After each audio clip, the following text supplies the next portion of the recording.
She walked into the courtroom not as a criminal, though they treated her as one, but as a woman demanding the justice that had been denied to her for years.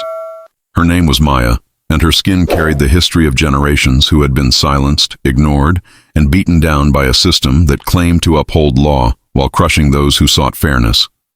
She was not weak, yet when the officers shoved her toward the bench that morning, she felt the sting of humiliation in every whisper that echoed from the gallery. The crowd had gathered expecting to see her broken, expecting her voice to tremble, expecting her to plead. But Maya had never learned the art of bowing her head. She stood straight, her eyes unflinching, her voice steady even as the gavel slammed and the accusations rang. And then it happened.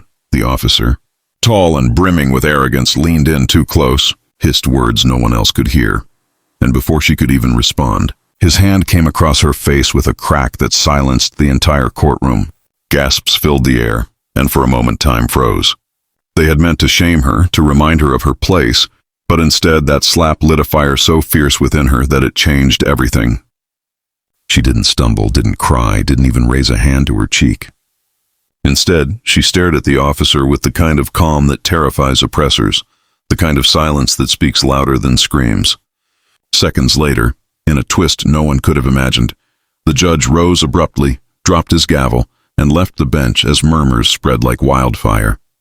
Maya, stunned but unafraid, found herself called forward by the clerk of the court, and before the crowd could even breathe, she was seated in the judge's chair, her hands resting on the very desk where verdicts had been written against her people for decades.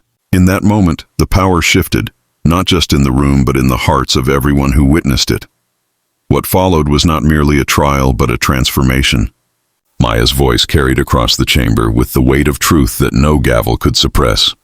Every accusation leveled against her crumbled as she recited not only the law but the hypocrisy of those who enforced it selectively. She spoke of history, of pain, of resilience, her words weaving together centuries of struggle into one undeniable demand: respect. The same officers who had manhandled her now avoided her gaze, and the same people who once called her a burden now listened with reverence. This was no accident of fate. It was the rise of a woman who had been forged in fire, and who now sat where few believed she belonged. And as she laid down her first ruling, not from anger, but from a place of unshakable fairness, the courtroom erupted not in chaos, but in applause. For the first time, justice did not feel like a word written on parchment. It felt alive, it felt real, and it belonged to Maya. The echoes of that day did not end when the gavel fell, for what happened in that courtroom spread like wildfire through the city, whispered in alleyways, shouted in barbershops, and carried like a hymn in churches where the people prayed not just for survival but for deliverance. Maya had not asked to be a symbol, yet symbols are born when truth collides with injustice.